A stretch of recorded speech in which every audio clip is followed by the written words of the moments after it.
This week on Supercars Talk, where do all the Super 2 cars come from next year? And I have a quick silly season update.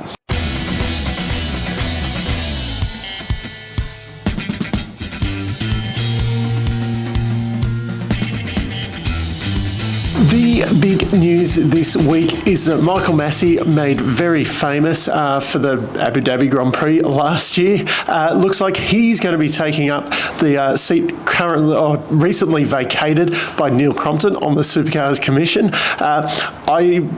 To me, I think this is a great appointment. I don't think he should have lost his job in Formula One. I think he was doing a very good job.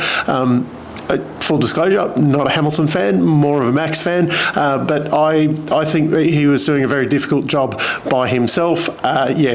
Just by the fact that they've replaced him with more than one person, plus that thing back in Geneva and whatever, ground control or whatever they call it. I think Michael Masi has a lot to give to the sport, and he definitely shouldn't be sat on the sidelines. I see a lot of fans are already complaining about the Red Bull links there and Triple Eight, and that they're going to get favouritism. But on the commission, I'm not sure how he can favour them in the day-to-day calling of the sport.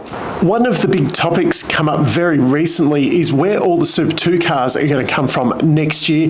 This really came to light because Triple Eight, who are leading the championship this year, and the main game, funny that, hey?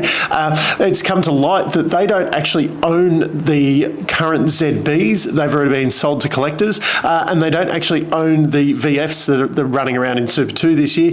And because those cars, I can't remember exactly, I think one was a Craig Lowndes car, and I can't remember exactly which cars they were, the VFs, but the collectors do want them returned to the Triple Eight VF kind of liveries and aren't really interested in, having them converted to ZBs for the Super 2 Championship. They want to keep them kind of as is and sticker them back up as they were when they raced in the main championship. So it's come to light that Triple Eight actually don't have any cars for the Super 2 Championship next year, and it's not like the way Super 2s run, you can't just go and build new cars for the championship. They have to be older cars that have got main game experience. So this kind of brought up a topic that it's going to be really, really hard for the Super 2 guys to have cars for next year. But as you go through the field, it's not actually as dire as what it seems. Triple Eight seem to be the big team with the issue there. I'll work through the main kind of Super 2 guys. Obviously, some of the smaller teams, they will probably drop back to Super 3 with their current cars. But the main guys, it's not actually looking too bad. Eggleston's, they are going to buy the two Team 18 cars currently running around. They are also talking about leasing the current Premier cars. Also, they have admitted that Kai Allen will be driving for them in Super 2 next year.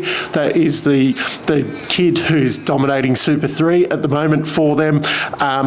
Tickford, they're in a very interesting position actually, Tickford, because they've currently got 4 Mustangs, plus they have bought a Gary Rogers Motorsport Commodore to convert into a Mustang for next year. So they've sold one of the current Mustangs to the Morses, who their intention, they'd actually bought the ZB Commodore that Chaz used to win Bathurst last year, but probably thinking that what would be a good car to keep rather than racing it in Super 2. They have bought the current Cam Waters car as well, but that means once they, as far as I understand, once they build the Gary Rogers Commodore into a Mustang, they will have 4 Mustangs to race next year. They're intending to run 2 cars because this year they've just been running the one FGX for Zach Best. They do also, you could always convert that FGX up to a Mustang as well.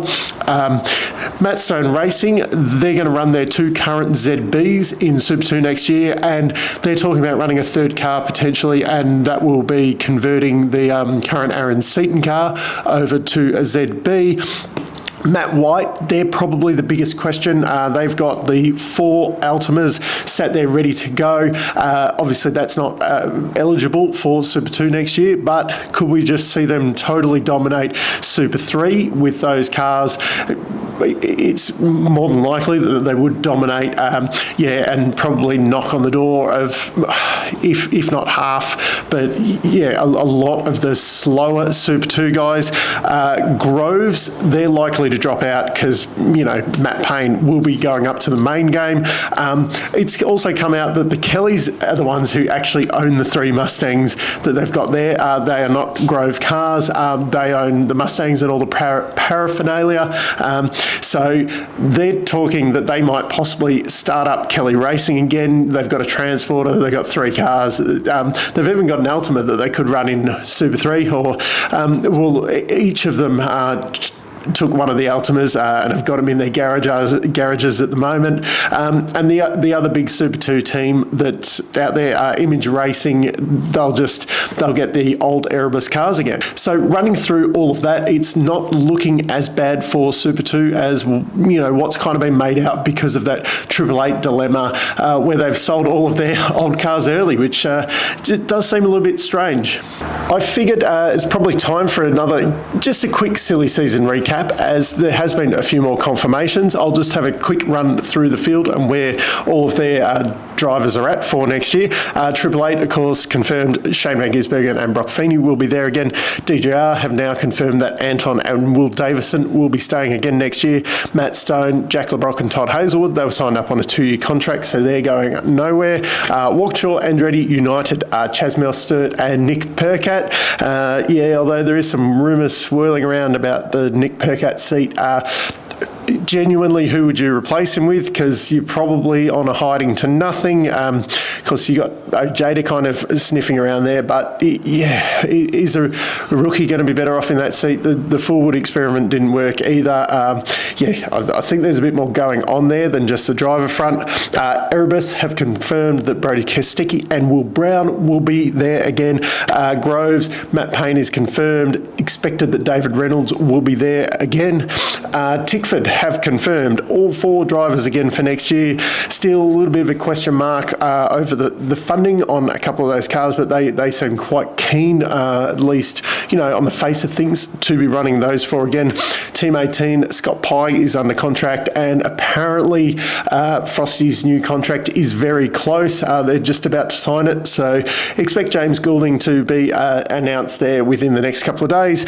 Cool Drive, rumoured that Lee Holdsworth will be going there because he's getting kicked out of Groves. Premier, all the jokes aside about James Goulding, it's looking like Goulding will be staying there for next year, and Slade will be heading there as well. A deal supposedly is done for that one. Brad Jones Racing, Jaime has a contract. Smith owns that 4th licence that they're running. The other 2 seats are probably the biggest questionable mark ones, of course. Macaulay Jones has the right surname for that seat. Fullwood, he's got the backing, but the results have it. Will someone come along with more money to take that seat? But that's just a quick recap of the driver market. It's hard. I'd like to see a bit more movement in this. It's hard running through the list, though, of which drivers you'd kick out to bring some new ones in. But just look at the list of the drivers that are on the fringes. Some of them could probably do with another season of Super 2 at least. But you've got Jaden Ojeda, Jordan Boys, Zach Best, Cameron Hill, Declan Fraser, Zane Goddard, Kurt Kostecki, Tyler Everingham. And that's not all the guys that are, even, Jalen Robotham. Then the question, are they, stick in Super 2 again, or do you go for a dedicated wildcard program like Ojeda and Jordan Boys have done this year? Though apparently they might be changing the rules on those wildcard programs, so the guys can't do that, or you can only do a single wildcard, which it does seem a little bit silly to me, because there's also that third option for someone like Zach Best this year, who's been doing Super 2 and done a couple of wildcards, and I think that's a really great way for the guys in Super 2 to say, get that experience.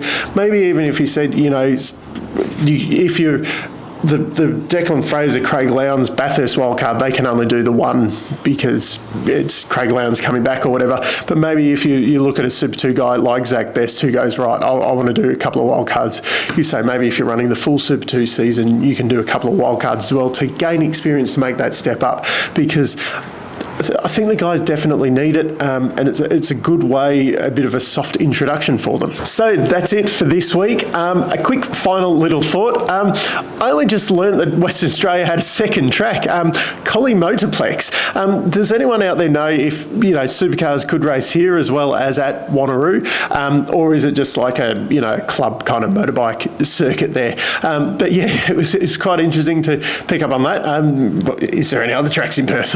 I thought I knew of kind of most of the main tracks around there, but I learned about that one this week.